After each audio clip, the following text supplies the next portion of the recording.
इस वीडियो में हम देखेंगे टाइप 3 हमारा त्रिकोणमिति का चैप्टर है। देखिए क्वेश्चन नंबर हमारा एक कहता है कि cos थीटा बराबर p हो तो tan थीटा का मान क्या होगा। देखिए सीधी सी बात है कि cos थीटा का आपको फार्मूला पता है। जो cos थीटा का क्या होता है तो b/h होता है। अब आपको cos थीटा का मान p दिया हुआ है तो सिंपल से लिख दीजिए cos थीटा बराबर p। और चूंकि एक ही संख्या दिया हुआ है तो इसके नीचे एक संख्या आ जाएगा। अगर सिंगल दिया हुआ रहेगा तब हमेशा ये ऊपर कंसीडर किया जाएगा, माना जाएगा। और अगर एक ही ऐसे दिया रहेगा 1/p तो इसका मतलब कि सीधा सीधा आप समझ रहे हैं कि ऊपर और नीचे है ये। लेकिन अगर सिंगल दिया रहा तो आपको p ऊपर लिखना है और इसके नीचे 1 लिख देना है, ठीक है। अब देखिए b के सामने में क्या दिया हुआ है, p है, और h के सामने में क्या है, ये 1 है, ठीक है। अब देखिए b का मान हमको पता चल गया क्या है, p है, क्योंकि b बराबर p है। अब ये p इसलिए दिया गया है क्योंकि क्वेश्चन में गिवन है, लेकिन हम वैल्यू फाइंड आउट कर रहे हैं तो थोड़ा सा हमें समझना पड़ेगा यहाँ। इससे पहले भी आप समझ चुके हैं इसके बारे में, ठीक है। चलिए देखते हैं। b बराबर हमारे पास p हो गया, h बराबर हमारे पास 1 हो गया, ठीक। तो p का मान क्या होगा, सीधी सीधी ये निकालना है।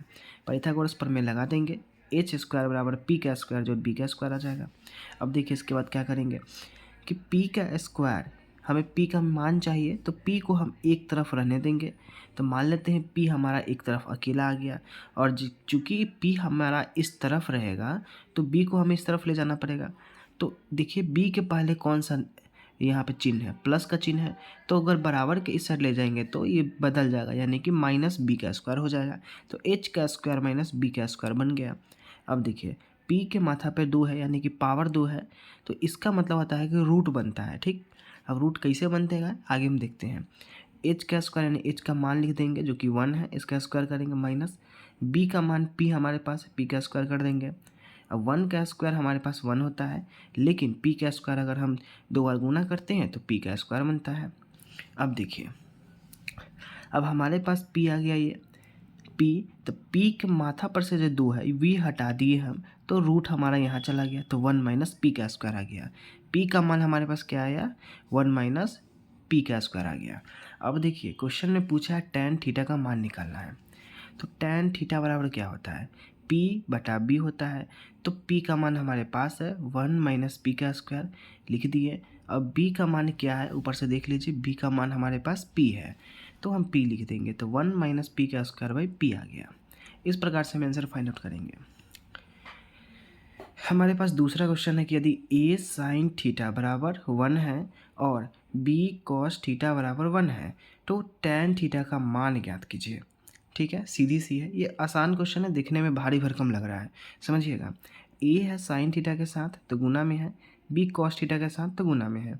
अब a sin थीटा बराबर 1 लिख देंगे, तो ए चूँकि जो है गुना में है साइन थीटा के साथ, तो हम ऐसे करते थे कि 2x बराबर हमारे पास अगर 4 होता तो x के साथ जो है ये 2, ये गुना में रहता है। तो हम x का मान निकालना चाहते तो क्या करते, ये 4 के नीचे इसको भाग दे देते, 2 हमेशा नीचे जाता है, और ये कटने के बाद x का मान हमारे पास 2 आ जाता। अब हमारे पास इन नंबर के जगह पे a दिया हुआ है, तो साइन थीटा को रखेंगे a के साथ, तो a हमारा गुना में है तो 1 के नीचे चला जाएगा, तो साइन थीटा बराबर 1/a हो गया। अब देखिए b cos थीटा है, b cos थीटा बराबर 1 है। अब देखिए यहाँ भी b जो है cos थीटा के साथ गुना में है, तो b हमेशा 1 के नीचे जाएगा, यानी कि इससे भाग आ जाएगा, 1/b आ जाएगा, तो cos थीटा बराबर 1/b आ गया। अब देखिए कि tan थीटा बराबर होता है sin थीटा बटा cos थीटा। आपको इसके बारे में पहले ही जानकारी दे दी गई है, आपको फार्मूला बिल्कुल अच्छे तरीके से याद होना चाहिए, नहीं तो फर्स्ट वीडियो जाकर आप देख सकते हैं। sin थीटा का हमारे पास 1/a था मान, cos थीटा का 1/b था मान। अब इसको सॉल्व करने के लिए देखिए हम बताते हैं एक ट्रिक।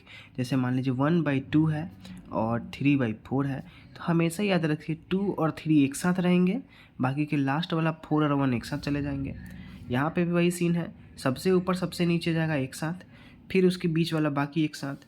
तो b ऊपर गया तो 1 × b, यहाँ से 1 और एक साथ आया तो a × 1 बराबर a/b आ गया। तो अब हम क्लियर लिख सकते हैं कि tan थीटा का मान हमारे पास a/b आ गया, यानी कि tan थीटा बराबर a/b आंसर। हमारे पास ये तीसरा क्वेश्चन है कि सेक थीटा बराबर कॉस थीटा होता है, तो इसका मान क्या आएगा। देखिए सेक थीटा को हम सेक थीटा रहने देते हैं, हम कॉस थीटा को हम क्या करते हैं, हमारे पास एक फार्मूला होता है 1/सेक थीटा। आपको पता ही है ये फार्मूला के बारे में कि कॉस थीटा बराबर 1/सेक थीटा, साइन थीटा बराबर 1/कॉसेक थीटा, टैन थीटा बराबर 1/कॉट थीटा। मतलब इस तरीके के फार्मूला आपके पास पहले से मौजूद है। इसके बारे में हमने पहले वीडियो में चर्चा कर चुका है, तो आप उसे जाकर देख ले पहले। तो सेक थीटा को सेक थीटा लिखेंगे, कॉस थीटा को 1/सेक थीटा करेंगे और ये बराबर में 1 आएगा। क्यों आएगा, क्योंकि सेक थीटा 1/सेक थीटा कट जाएगा, क्योंकि दोनों गुना में है। हम ऐसा इसमें भी कर सकते थे। आपके दिमाग में ये चल रहा होगा कि हम सेक थीटा को ही क्यों रखें, कॉस थीटा को रख देंगे और सेक थीटा को 1/कॉस थीटा कर देंगे, तो आप वो भी कर सकते हैं, कोई दिक्कत नहीं, लेकिन आंसर हमेशा एक ही आएगा। अब एक चीज़ और आएगा कि अगर एग्ज़ाम में आप फाइंड आउट ऐसे नहीं कर पाएँ तो क्या करेंगे, तो जैसे ही देखेंगे कि अगर ये दोनों जो है यहाँ डिफरेंट रहेंगे, यानी कि सेक थीटा कॉस थीटा है डिफरेंट है, तो हमेशा आंसर एक आएगा। लेकिन अगर सेम है तब आंसर कुछ और होगा, तो आपको फाइंड आउट करना पड़ेगा वैसा। चौथा क्वेश्चन है साइन स्क्वायर फाई। देखिए ऐसा अगर ये बीच का गोला के आकार का रहे, यानी कि सर्कल रहे, उसको बीच से काट दिया गया, तो इसको हम फाई बोलते हैं, याद रखें। 1/, अब 1 + tan स्क्वायर का फाई, ये एक साथ है, इसके नीचे जो है ये एक साथ है, इसका मान बताइए क्या होगा। देखिए साइन स्क्वायर थीटा को हम जीरो का तो लिख दिए भाई।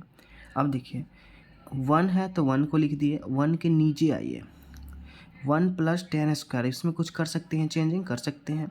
1 में तो कुछ बदलाव नहीं करेंगे, तो 1 को 1 रहने देंगे। tan स्क्वायर थीटा को हम बदलाव कर सकते हैं ऐसे कि tan थीटा बराबर हमारे पास आता है साइन थीटा बटा कॉस थीटा। अब यही चीज़ हमारे पास क्या है कि स्क्वायर आ गया है, tan का स्क्वायर थीटा कर देंगे। tan स्क्वायर थीटा है तो इसके जगह पर भी कर देंगे साइन का स्क्वायर थीटा बटा साइन का स्क्वायर, कॉस बचा तो कॉस का स्क्वायर थीटा, स्क्वायर है तो स्क्वायर। अगर ऐसा रहता कि tan का क्यूब रहता तो हम इसको भी कर देते साइन का क्यूब थीटा बट कॉस का क्यूब थीटा, लेकिन ज़रूरत हमको स्क्वायर का है, तो हम स्क्वायर लिखेंगे साइन स्क्वायर फाई अपॉन में कॉस स्क्वायर फाई। तो इस प्रकार से हम लिख दिए। अब हमें क्या करना है कि इतना का पहले एलसीएम लेना है, इसको जो है सॉल्व कर ले पहले एडिशन में। तो इसको ज्यों का त्यों लिख देंगे, इसको ज्यों का त्यों रहने देंगे। अब यहाँ पे हम सॉल्व करते हैं। देखिए ये 1 है, 1 है, ये 1 है, ये कॉस स्क्वायर फाई है, इसका एलसीएम लेंगे तो कॉस स्क्वायर फाई आएगा दोनों में गुना होकर। अब कॉस स्क्वायर फाई को यहाँ पे गुना करेंगे तो कॉस स्क्वायर फाई आएगा, प्लस 1 से साइन स्क्वायर फाई का गुना करेंगे तो साइन स्क्वायर फाई आ जाएगा। अब देखिए आपके पास 2 ऊपर नीचे आ गया। अब आपको थोड़ी देर पहले हमने जानकारी दी थी 1/2 3/4 रहेगा, तब कैसे होगा, सबसे नीचे जाएगा और ये इसके साथ आएगा, कुछ इस प्रकार से। लेकिन यहाँ तो माजरा फंस गया, यहाँ तो बस ये आ गया है नीचे, यानी कि एक तो अकेला है, एक है ही, इसके साथ 3 4 आ गया है, 2 तो गायब हो गया है, तो कोई बात नहीं, 2 रख दीजिए यहाँ से, तो ये सबसे ऊपर ये इसके साथ आ जाएगा। तो देखिए क्या होगा यहाँ से, देखिए साइन स्क्वायर फाई को रख दिए जो कहते हो, रख दिए भाई। एक चीज़ और यहाँ से दिमाग लगा लीजिए, आप ऐसे करके भी सॉल्व कर सकते हैं, नहीं तो यहाँ पे देख लीजिए cos square phi sine square phi, ये दोनों का हमारा जब ऐड होता है तो आंसर क्या आता है, 1 आता है। आपको इस फार्मूला के बारे में पहले ही जानकारी दे दी गई है, आपको पता है इसके बारे में, तो 1 आएगा तो इसके जगह पर हम 1 लिख देंगे। तो 1 तो ये पहले से था, अब इसके जगह पे जो 1 आया है वो यहाँ लिख दिए हम, और जो ये था जो का त्यों लिख दिए। अब देखिए आप माजरा देखिए, यहाँ से देखिए कि 1 पहले से है, 1 के नीचे कुछ भी नहीं है, छोड़ देंगे, 1/कॉस स्क्वायर फाई है ना ऐसा, तो इसको सबसे ऊपर ले जाइए, इसको यहाँ पे छोड़ दीजिए, तो क्या आ जाएगा, कॉस स्क्वायर फाई आ जाएगा। कॉस स्क्वायर फाई लिख दिए हम, तो sine square phi plus cos square phi का मान क्या आता है, 1 आता है, लिख दिया आराम से। मतलब आंसर सीधा आने वाला है, थोड़ा सा दिमाग आपको चलाना पड़ेगा, और कोई अलग एक्स्ट्रा दिमाग चलाने की ज़रूरत नहीं है, जो आपको बताया गया है इस पूरे सीरीज़ में वही काम करने हैं। सारे क्वेश्चन आप बना सकते हैं, बस थोड़ा सा पेशेंस रखें। मिलते हैं फिर टाइप 4 में।